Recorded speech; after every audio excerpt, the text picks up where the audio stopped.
Selamat mendengarkan podcast ini. Shalom saudara, salam sejahtera. Kebenaran hari ini berjudul kesaksian dalam batin. Tidak ada masalah yang lebih penting dari masalah bagaimana kita dapat memiliki hubungan yang benar-benar nyata dengan Allah Bapa. Hal ini bukan hanya dirumuskan dengan kalimat atau sekadar diyakini di dalam nalar, melainkan merupakan pengalaman nyata yang dirasakan sendiri dan pasti akan dirasakan oleh orang lain yang juga ada di sekitar kita. Hati kita harus merasa haus bagaimana relasi intim antara kita dengan Allah yang kita panggil Bapa, ya, benar-benar terwujud dalam penghayatan yang benar dan tidak dipaksakan atau natural, menjadi realitas, ya, yang walaupun orang lain tidak melihatnya, kita mengalaminya dan akhirnya orang lain di sekitar juga ikut merasakan hidup kita yang bersentuhan dengan Allah. Dari pengalaman bersentuhan dengan Allah atau hidup di hadiratnya, kita memiliki kesaksian dalam batin tentang keberadaan dari Yang Maha Agung Bapa kita. Kesaksian dalam batin tidak dapat diperoleh melalui bangku sekolah tinggi teologi atau jabatan atau kedudukan sebagai dosen sekolah tinggi teologi, pendeta, ketua sinode atau jabatan lain dalam gereja atau lembaga-lembaga Kristen.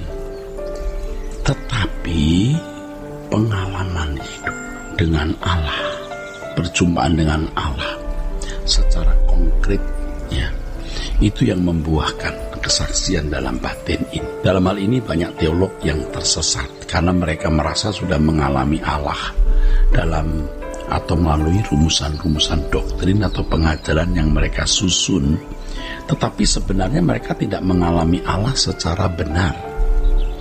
Ironisnya, mereka merasa sudah mencapai atau merasa sudah menjangkau Allah secara benar, dan mereka merasa berat mengajarkannya kepada orang lain. Semua itu sebenarnya hanya fantasi dan imajinasi dalam pikiran, sebuah teori saja. Nah, tidak heran kalau orang-orang seperti ini moralnya rendah, ya.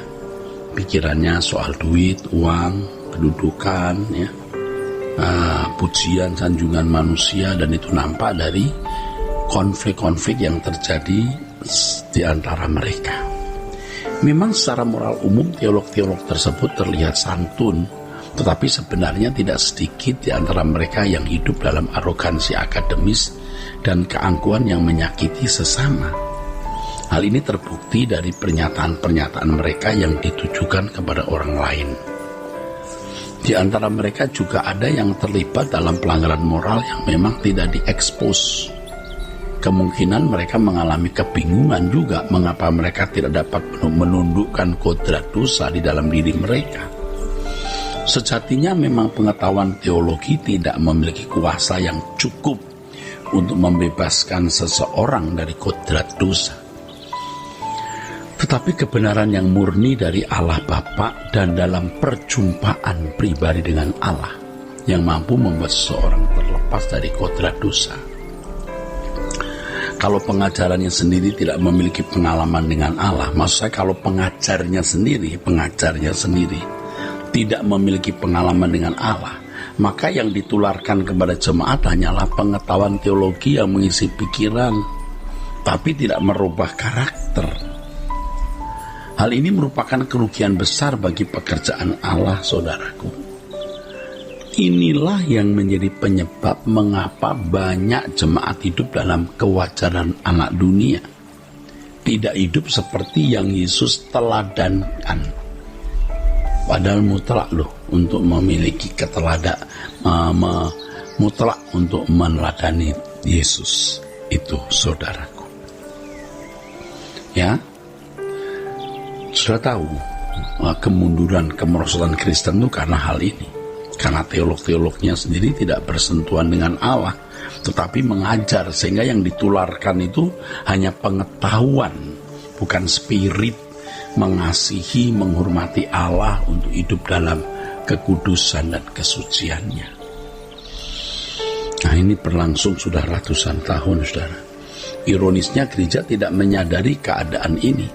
Kekristenan di dunia barat membuktikan adanya fakta ini dan hal ini tak dapat dibantah. Namun demikian pada kenyataannya banyak teolog yang tidak mau mengakui fakta ini.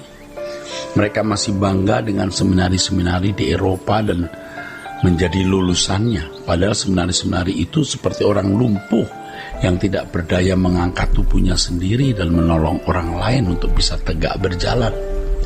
Artinya mereka tidak berdaya guna menyelamatkan masyarakat barat dari pengaruh dunia yang jahat. Nah, itulah fakta yang tidak bisa dibantah. Untuk benar-benar memiliki hubungan yang nyata dengan Allah Bapa dan dalam persekutuan yang indah, dibutuhkan atau dituntut perjuangan berat yang oleh karenanya kita ini mempertaruhkan segenap hidup. Segenap hidup artinya tidak ada yang kita sisakan bagi diri kita sendiri. Hidup ini, saudaraku, harus hanya diisi untuk benar-benar memiliki hubungan yang ideal dengan Allah. Itu saja. Inilah maksud keselamatan diberikan, agar manusia dapat menemukan persekutuan yang harmoni antara kita secara pribadi dengan Allah Bapa. Untuk itu, saudara, setelah memiliki pembenaran dari Kristus, selanjutnya kita harus bertumbuh dewasa, yaitu memiliki karakter yang dapat terhubung dengan Allah Bapa. Dan tentu itu adalah karakter Yesus. Itulah sebabnya Yesus berkata agar kita menjadi sempurna seperti Bapa. Kita harus sempurna seperti Bapa. Sebab kalau kita tidak memiliki karakter sempurna seperti Bapa, kita tidak akan dapat memiliki persekutuan yang harmoni dengan Bapa. Hal ini sama dengan menjadi serupa dengan Yesus. Kalau kita tidak menjadi serupa dengan Yesus, kita tidak dapat memiliki persekutuan yang benar dengan Allah Bapa. Jadi persekutuan Yesus dengan Allah Bapa itu menjadi tujuan kita, menjadi goal kita, saudaraku. Ya.